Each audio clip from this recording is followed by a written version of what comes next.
Hey, bon matin. Je suis content que vous soyez là ce matin. On est ici ce matin pour, justement, ça a été dit, pour les baptêmes. On a 6 personnes qui se font baptiser ce matin. On a Manon, 2 Manon qui se font baptiser ce matin. On a Rachel. On a aussi Patrick, Brian et Pierre. J'oublie personne. S'il y en a d'autres qui s'ajoutent, mais là, on regardera ça tantôt. C'est bon? OK, j'aimerais partager un peu avec vous qu'est-ce que les gens vont faire. Justement, c'est quoi la signification du baptême? Fait que j'ai besoin de votre attention, s'il vous plaît. Qu'est-ce que la signification du baptême? C'est quelque chose d'important. Et pourquoi ils se font baptiser? Ils sont rendus très grands, ils n'ont plus de couches, rien. Fait que ils se font baptiser, c'est par choix. Parce que le baptême, c'est toujours un choix. Et on va voir ça ensemble dans la parole de Dieu. OK? Puis c'est en même temps, c'est un commandement que Dieu nous a donné, Jésus a donné avant de partir vers le Père. Il a donné ce commandement-là et on va le voir ensemble. Fait qu'on va prier ensemble. Seigneur Jésus, ce matin, on veut te remercier pour ce temps béni. Merci pour ces gens qui vont manifester leur foi au travers les eaux du baptême ce matin. Et on te prie de bénir ta parole dans nos cœurs pour la gloire de ton nom, Jésus. Amen.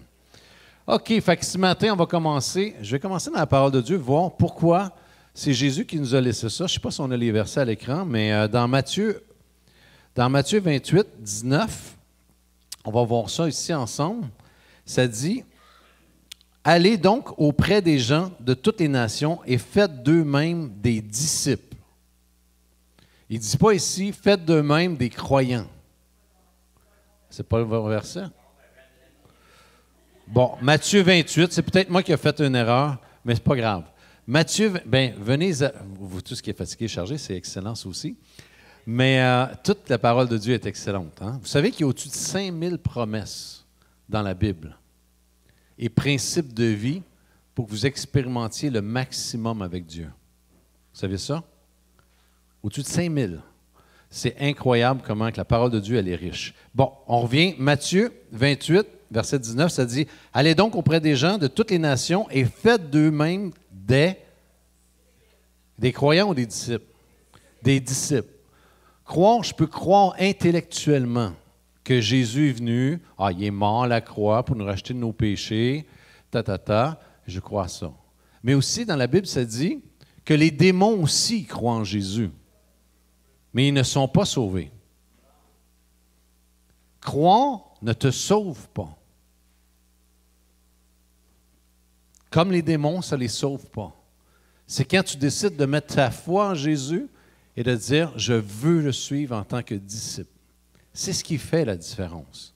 Jésus a dit « Fais pas des gens des croyants, fais des gens des disciples ». Et on va le voir, et Jésus donne une direction à ça après. Il dit « Quand les gens croient », parce que ça dit dans l'Évangile de Jean au chapitre 1, « À tous ceux qui l'ont reçu, Dieu a donné le pouvoir de devenir enfants de Dieu. » On n'est pas tous des enfants de Dieu. On est enfants de Dieu le jour où on a reçu cette bonne nouvelle de Jésus, qui est venu mourir à la croix du Calvaire. Il est mort, le 3e jour, il est ressuscité pour nos péchés. Parce que chacun, on est privé de la gloire de Dieu. Chacun de nous, personne n'a accès au ciel. Personne n'a accès à une relation d'intimité avec Dieu sans passer par le Fils qui est Jésus. C'est le seul chemin. Jésus a dit, « Je suis le chemin, la vérité et la vie. Personne ne peut aller au Père que par moi. » Et ces gens, ce matin, ils ont décidé de recevoir Jésus, de croire en l'œuvre rédemptrice qu'il a fait à la croix du Calvaire, et ils vont le manifester. Et ça dit ici, juste après dans le verset, ça dit « Baptisez-les au nom du Père, du Fils et du Saint-Esprit. » C'est ce qu'on va faire ce matin. Et enseignez, et là c'est la partie la plus importante, et enseignez-leur à pratiquer tout ce que je vous ai commandé. Et sachez-le, je vais être avec vous tous les jours jusqu'à la fin du monde. Pourquoi Jésus met un accent important sur « enseignez-le » Et je parle ici aux baptisés et je parle à ceux qui ont déjà été baptisés aussi. C'est important d'être enseigné, pas par n'importe quoi, pas par Netflix, par la parole de Dieu, par la parole éternelle de Dieu. Et c'est pour ça que l'enseignement est primordial pour apprendre à connaître Dieu. La parole, ça dit, la vie éternelle, c'est de le connaître, rentrer dans cette intimité-là avec lui. C'est pas juste, ouais, mais je connais de nom. Dieu me fait rentrer dans cette intimité-là. Et comment je vais le faire? En recevant de l'enseignement. Un disciple, c'est celui qui est au pied de son maître et qui reçoit l'enseignement de son maître, qui reçoit les principes de vie pour qu'il expérimente la vie abondante. Et même, je dirais, abondante, c'est pauvre. C'est la vie surabondante. Qui expérimente ça, la vie surabondante? Oui, pourquoi? Parce que les fleuves d'eau vive veulent couler dans le cœur de l'homme, de la femme. Et on va voir aussi, c'est pour ça que c'est important, c'est un engagement. Les baptisés ce matin, vous êtes en train de vous engager. Je sais, je vous ai envoyé une petite vidéo qui parlait des 10 principes spirituels, le fait que vous vous faites baptiser. Vous avez reçu ça, vous avez eu le temps d'écouter ça. Mais c'est tellement important. Pourquoi? Parce que c'est un engagement. On le voit ici, dans 1 Pierre 3, au verset 21, ça dit, c'est l'image, ça dit, c'est une image du baptême qui vous sauve aujourd'hui. Il parle justement de Noé, qui est par le bateau, les eaux, autrement dit, a été sauvé. L'arche qui est un type de Christ en même temps aussi. C'est une image du baptême qui vous sauve aujourd'hui, vous aussi. Le sens du baptême n'est pas d'enlever les saletés du corps, mais de répondre à l'appel de Dieu avec une conscience pure. De répondre à l'appel de Dieu avec une conscience. Je suis conscient qu'aujourd'hui, je ne m'appartiens plus, j'appartiens à Jésus. Je suis appelé à répondre à ses initiations. Je suis à répondre ou à manifester ou à tout simplement recevoir les préceptes de vie éternelle en passant. C'est des préceptes de vie éternelle qui sont toujours là et qui transcendent tous les âges. Et c'est des principes de vie qui vous a fait expérimenter Dieu lui-même. Je peux dire, je crois en Dieu, mais je ne connais pas Dieu. Beaucoup connaissent le petit Jésus, mais ne connaissent pas Jésus, le Seigneur des Seigneurs, le Roi des Rois, le Tout-Puissant. C'est pour ça que je vous encourage. Pourquoi? Parce qu'il y a un ennemi dans vos vies qui va travailler très fort à ce que vous ne connaissez pas Jésus. Et à vous distraire, à vous emmener sur d'autres chemins. Et je vous promets que si vous recevez avec humilité l'enseignement de la parole de Dieu, ça va transformer. Ça transforme complètement nos vies. Ça va transformer ton mariage, tes relations. Ça va transformer, peu importe, tout. Pourquoi? Parce que c'est la vie abondante. Et ça dit ici, n'enlève pas les saletés du corps, mais c'est la réponse à l'appel de Dieu avec une conscience pure. Le baptême vous sauve parce que Jésus, pas à cause que je fais une action, parce que Jésus est levé de la mort. Il est ressuscité. C'est à cause de son œuvre. Et on va voir ici 2 Corinthiens 5, 17. Et on voit que là, c'est important pour les baptisés et rappeler. Je veux rappeler aussi à ceux qui se sont fait baptiser, vous êtes morts. Et ça dit ceci. Alors, si quelqu'un est uni à Jésus, ce qu'ils vont faire aujourd'hui, à cause de leur foi, leur confiance qu'ils ont mis en Jésus, il est créé à nouveau. Ce qui est ancien est fini et ce qui est nouveau est là. Ta vie passée, et c'est pour ça que le baptême vient du mot baptizo. Baptizo en grec qui veut dire immerger dans l'eau. Et c'est une représentation de ce que ma vie, aujourd'hui, les gens vont être immergés dans l'eau complètement. Ça veut dire qu'ils meurent avec Jésus-Christ. La vieille vie, ce que j'étais avant avec mes défauts, mes péchés, whatever, tout ce que je suis, ma mauvaise image de soi, peu importe quoi, va mourir avec Christ. Et quand je ressors de l'eau, je ressors ressuscité avec lui, en nouveauté de vie. C'est pour ça que ma vie maintenant, j'ai un futur prometteur à cause de l'œuvre de Jésus. Et j'apprends à connaître qui je suis au travers de Jésus. Parce que dans Colossiens 3, ça dit que ma vie est cachée en lui. J'apprends à me découvrir. Souvent, aujourd'hui, on recherche beaucoup l'amour de soi. On recherche beaucoup à se découvrir, la personnalité, ces choses-là. Mais ma vraie vie, là, et souvent, on fait fausse route. Pourquoi? Parce que ma vraie vie, on va la découvrir en Dieu. Parce que j'ai été créé à son image. Et c'est pour ça qu'on cherche tellement dans plein de choses dans ce monde. On cherche. Mais le seul qui peut combler le cœur humain et le seul qui peut donner la valeur à un être humain, c'est Jésus seul. Parce qu'il est venu payer à la croix pour nous racheter. Pour qu'on expérimente cette vie-là. Et c'est pour ça que ça dit que tu es une nouvelle créature. Verset 18, ça dit « Tout cela vient de Dieu. Il nous a réconciliés avec lui par le Christ. Il nous a demandé d'annoncer le ministère de la réconciliation. » Fait que ma nouvelle vie, elle est là pour apprendre à connaître qui je suis en lui et le connaître lui et le faire connaître. Ta vie, les baptisés, regardez-moi, votre vie surabondante, elle est là quand on décide de recevoir et de le faire connaître. Si la vie chrétienne est plate, c'est que tu n'as jamais vécu la vie chrétienne. La vie avec Dieu, elle est wow. Tu sais, quand Jésus dit « Je te laisse ma paix, je te donne ma paix », ce n'est pas une paix que le monde peut donner. Ce n'est pas parce que tu vas avoir 100 millions dans ton compte de banque que tu vas avoir la paix. C'est quand que tu sais que tes péchés sont pardonnés et que tu connais comment Dieu t'aime. C'est la vraie paix. La paix de Dieu qui surpasse toute intelligence et qui garde ton cœur et tes pensées en lui, en Jésus. Wow. Et ensuite, au Luc chapitre 9,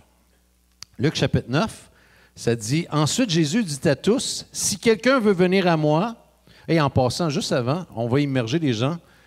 Et je vous dis, c'est pour ça, c'est une blague que je fais tout le temps, mais on le sait, les vieilles vies vont rester dans le fond de la piscine. C'est pour ça qu'après, on ne garde pas l'eau, on la scrape au complet. Pourquoi? Parce que ça va être sale. Et on ressort en nouveauté de vie. C'est pour ça que les baptisés, rappelez-vous toujours ceci. Dieu m'appelle à expérimenter son cœur, ça veut dire ses pensées. Ça dit, ayez en vous les sentiments qui étaient en Jésus. Plus vous allez recevoir la parole de Dieu, plus je deviens la ressemblance de Christ. Ce n'est pas en essayant d'être une bonne personne ou un bon chrétien, c'est plus en recevant. Ça veut dire, ma vie de ressuscité, ma nouvelle vie, plus je la reçois, plus je suis comme lui. Plus que je veux manifester qui il est. J'ai fait un mariage la semaine passée, puis juste pour vous donner un exemple, je parlais de l'amour avec un grand A et l'amour avec un petit A. Si vous regardez dans le dictionnaire, là, c'est vraiment pauvre. La définition de l'amour, là, tout le monde a une définition de l'amour, mais c'est pauvre. Très pauvre. Mais la Bible dit que Dieu est amour.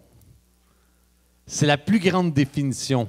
Et notre amour, et c'est pour ça que Jésus dit, c'est facile d'aimer ceux que tu aimes. Hein? C'est facile d'aimer quelqu'un qui t'aime? Mais Jésus dit, ça c'est l'amour avec un petit A.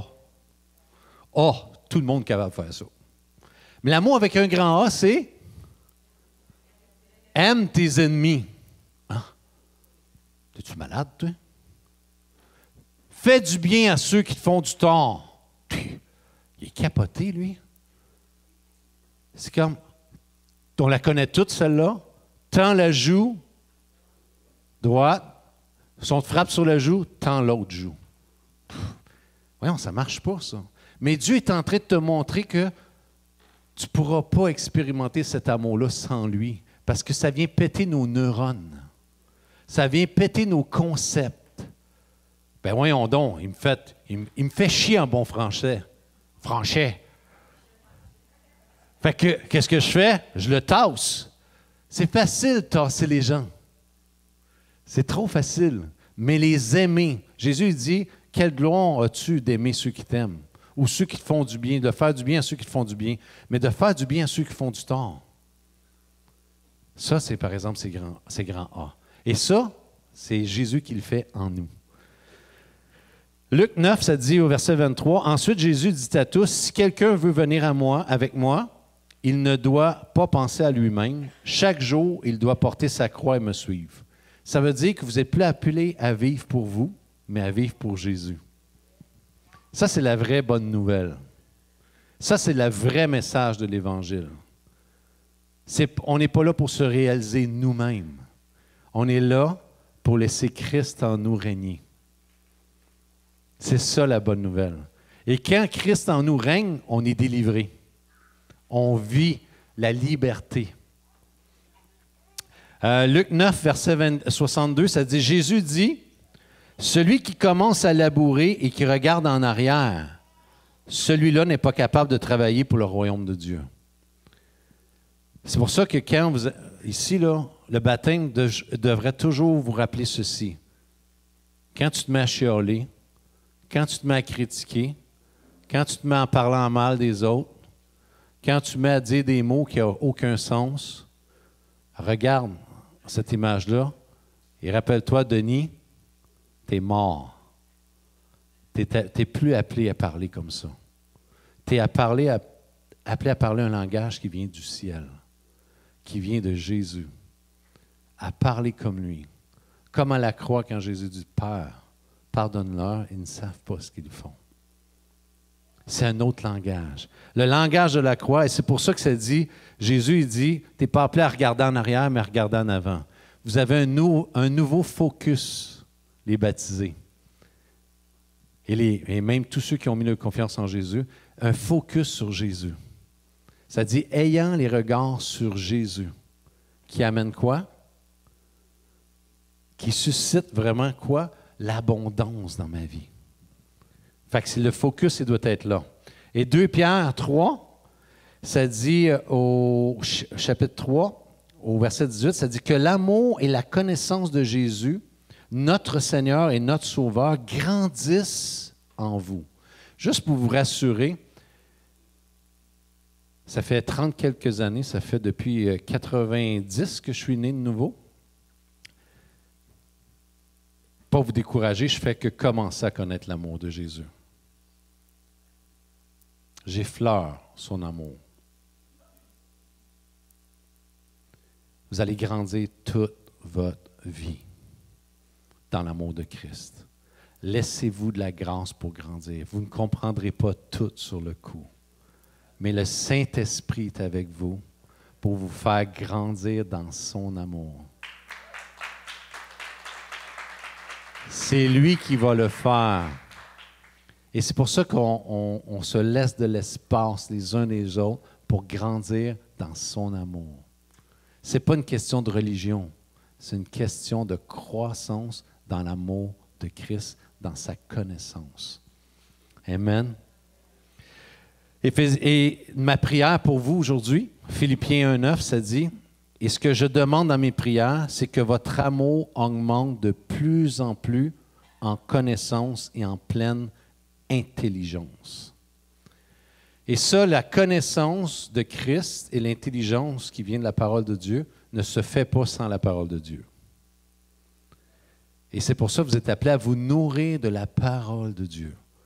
Si je ne me nourris pas de la parole de Dieu, je vais mourir spirituellement. Et c'est pour ça qu'il y a beaucoup de gens qui n'expérimentent pas la vie abondante avec Jésus. Ah oui, ils confessent qu'ils croient en Jésus, mais n'expérimentent pas la vie abondante avec lui. Et c'est pour ça que je ne veux pas prêcher un évangile pour vous induire en erreur. Je prêche un évangile qui est vrai selon la parole de Dieu. Et c'est pour ça que Jésus dit, c'est pas tout le monde qui vont, quand ils vont arriver, vont dire, « Seigneur, Seigneur, hey, on a fait ci en ton nom, on a chassé des démons, On a guéri des malades, on a fait ci, on a fait ça. Jésus dit, je ne vous ai jamais connu. La vie éternelle, c'est de le connaître. Rappelez-vous ceci, Jésus veut rentrer dans cette intimité-là avec vous par la puissance du Saint-Esprit. Et je termine, et je vous promets, c'est fini. Ça dit, remerciez Dieu dans Colossiens. Ça, j'ai rajouté ça, Colossiens 1. Remerciez Dieu avec joie. Dieu le Père, il vous a rendu capable. Je n'étais pas capable avant. Il vous a rendu capable d'avoir part au bien qu'il réserve aux personnes qui lui appartiennent pour vivre dans la lumière. Vous avez un héritage. Là, je veux juste vous dire, même l'or et l'argent de ce monde, c'est rien à comparer à l'héritage que Dieu vous a légué dans vos cœurs. La seule affaire, c'est que vous avez un trésor, il faut que vous appreniez à le découvrir. Et c'est pour ça qu'il y a un petit livret, on va le donner à chacun, je pense ceux qui n'ont jamais eu. Ça parle des 68 vérités positionnelles le jour que j'ai reçu Jésus. Il y a 68 vérités. Il y a 68, autrement dit, ça s'est déposé dans votre compte de banque. Vérités qui se sont déposées pour votre bien. Parce que vous êtes fils et filles du roi des rois.